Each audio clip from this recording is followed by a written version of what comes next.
미가 선지자는 이스라엘이 가장 절망적인 재앙의 상황을 만나고 있다라고 탄식하고 있습니다. 1절을 보십시오.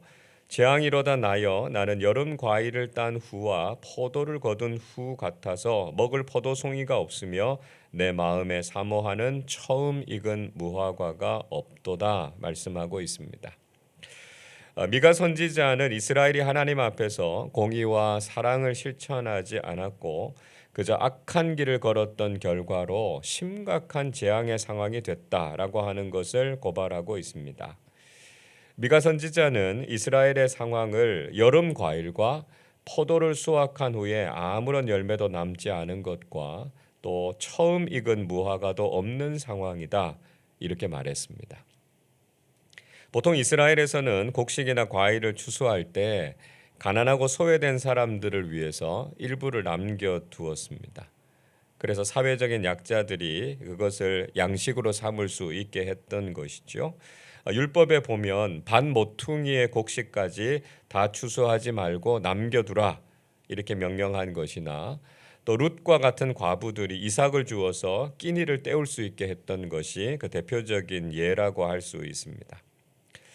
또 이 처음 익은 무화과 열매에 대한 이야기를 하고 있죠. 이 처음 익은 무화과 열매는요, 상품으로 팔 수 없었던 것들이기 때문에 그것은 그냥 두어서 가난하고 배고픈 사람들에게 허기를 달랠 수 있도록 했던 것이었습니다. 예수님께서도 무화과의 때가 아니었음을 아셨음에도 불구하고 열매 없는 무화과를 저주하신 사건을 우리가 잘 알고 있습니다.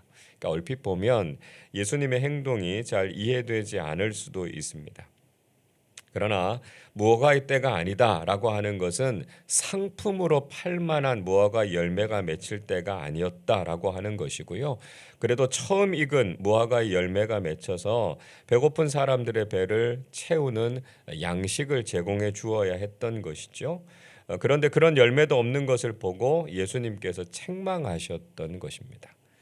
즉 미가 선지자도 이스라엘이 이런 긍휼과 사랑을 잃어버리고 자기 욕심만 추구하는 악한 모습을 가진 것에 대해서 책망하고 계셨다라고 하는 것이죠.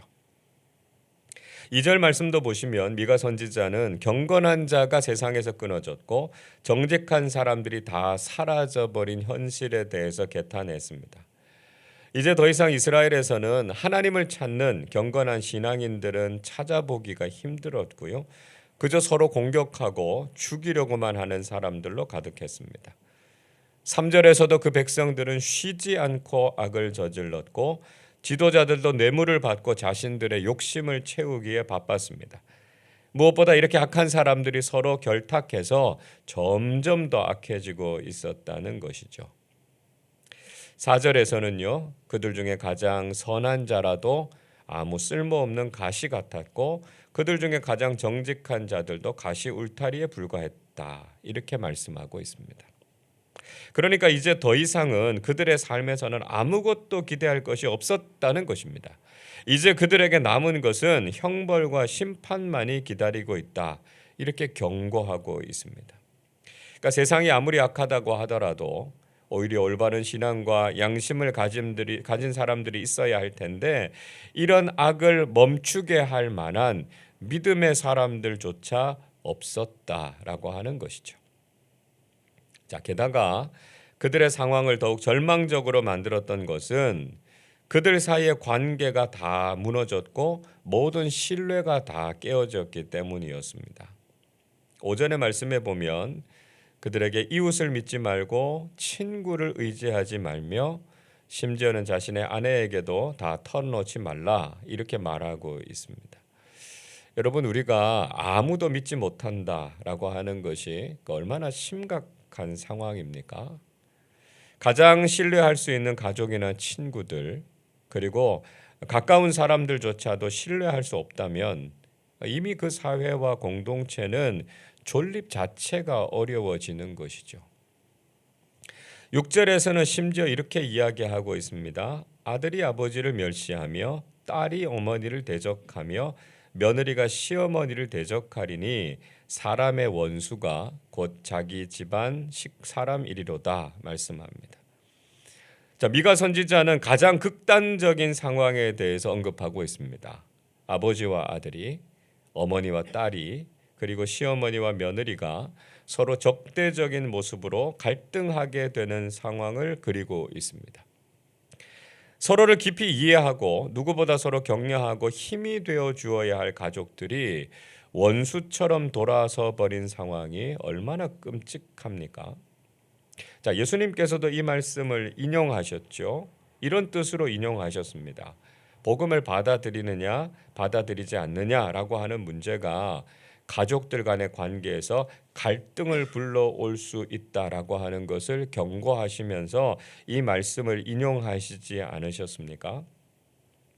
우리 인간이 가지고 있는 죄악된 모습 때문에 가장 가까워야 할 관계가 깨어지기도 하고요. 심지어는 복음을 받아들이지 못해서 믿는 가족들과 믿지 않는 가족들 사이에서도 관계가 깨지고 갈등이 일어나게 되는 문제가 발생하게 된다는 것입니다. 여러분, 오늘 미가 선지자가 탄식하고 있는 이 절망과 재앙의 상황이 우리의 삶에서도 그대로 재현되고 있는 것을 볼 수 있습니다. 많은 현대인들은 그저 자신의 욕심과 죄악에 이끌리는 삶을 살아가고 있고요. 인간으로서 당연히 가져야 하는 긍휼과 사랑을 잃어가고 있습니다. 도무지 하나님 앞에서 경건하고 정직하게 살아가는 사람들을 찾기는 어렵고요. 모두가 서로 공격하고 빼앗으려고만 하고 있습니다. 끊임없이 악을 저지르는 사람들과 자신의 탐욕에만 관심을 가지고 있는 지도자들이 서로 공모해서 우리가 살아가는 세상을 더욱 악하게 만들어 버렸습니다. 아무도 믿을 수 없고 가장 가까워야 할 관계들도 깨어지고 말았습니다. 이런 시대의 악함을 멈추고 사랑과 정의를 외쳐야 할 신앙인들과 교회도 침묵하고 있고요. 오히려 악한 세상에 편승해 버리고 말았다는 것이죠. 오늘 우리가 이런 상황을 보면서 미가 선지자가 말한 것처럼 재앙과 절망의 시대를 살아가고 있다라고 하는 것을 인정하지 않을 수 없습니다. 자, 그런데 7절에서 미가 선지자는 새로운 소망을 노래하고 있습니다. 우리 7절 말씀을 같이 읽겠습니다. 오직 나는 여호와를 우러러보며 나를 구원하시는 하나님을 바라보나니 나의 하나님이 나에게 귀를 기울이시리로다. 자, 이전까지의 기조와는 전혀 다른 내용이 언급되고 있어서 좀 의아하다 이렇게 느끼실 수도 있습니다. 그러나 어쩌면 이것은 당연한 결과라고 할 수 있을 겁니다. 도무지 세상과 사람들의 모습 속에서 아무런 희망도 찾지 못했고 더 이상 아무런 변화도 기대할 수 없는 절망적인 상황이 되고 말았습니다. 그러니까 이제는 오직 하나님만이 하실 수 있다라고 하는 결론에 도달하게 되는 것이죠. 미가 선지자는 오직 하나님만 앙망하고 구원의 하나님만 바라보겠다 이렇게 고백하고 있습니다. 인간적인 노력이나 방법으로는 그들의 절망을 바꿀 수 없었기 때문에 하나님의 도우심과 구원을 바라보면서 기도할 수밖에 없다는 것이죠.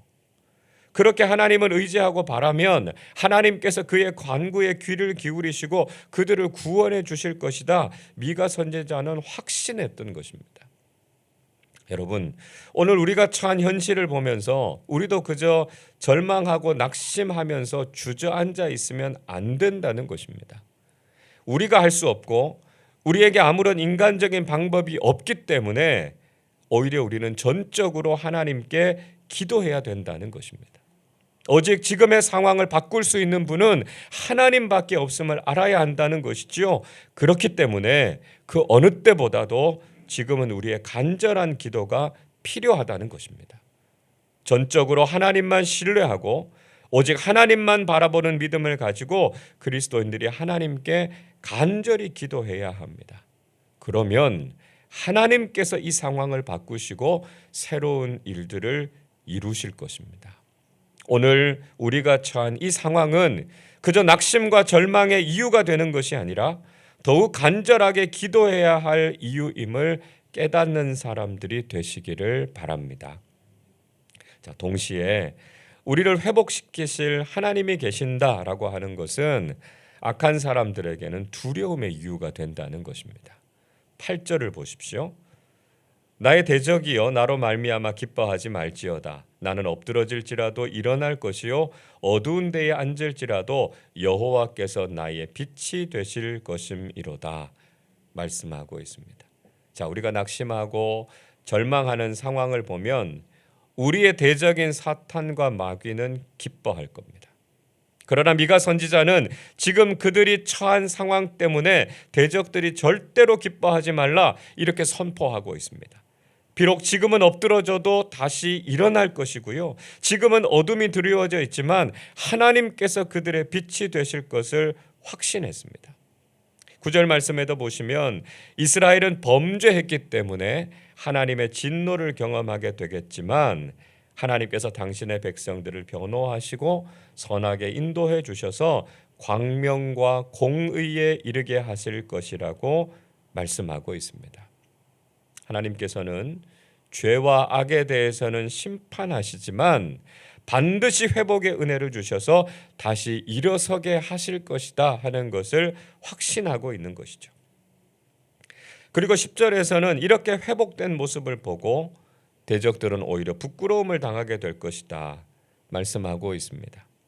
악한 세력들은 믿음의 사람들을 비웃고 조롱하겠지만 결국 하나님께서 회복시키시는 모습을 보고는 두려움에 떨게 될 것입니다.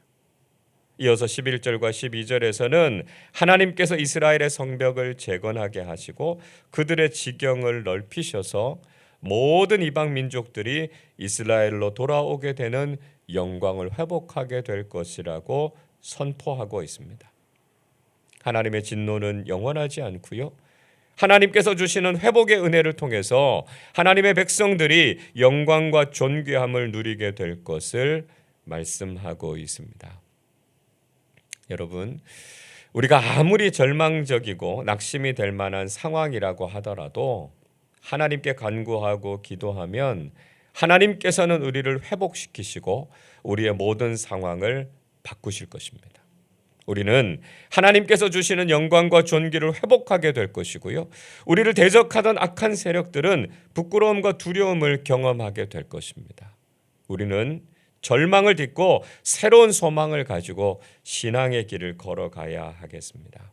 하나님께서는 지금 이런 상황을 그대로 두시지 않고 하나님의 선하신 뜻과 아름다운 계획을 다시 이루어 가실 것입니다.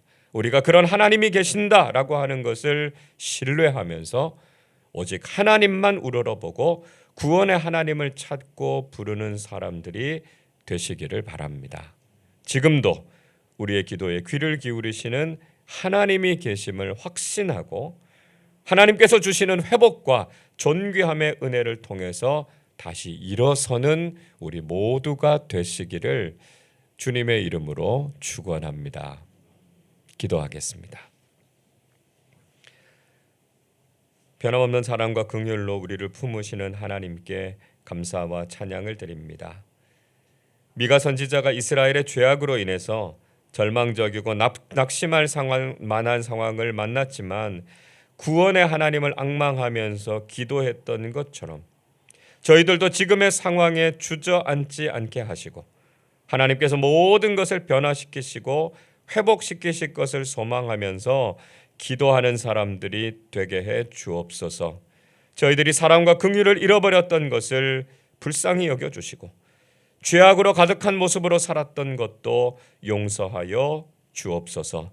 세상의 악함을 탓하기 전에 우리가 신앙인으로서 정직하고 경건하게 살지 못했던 것을 먼저 회개하게 해 주옵소서.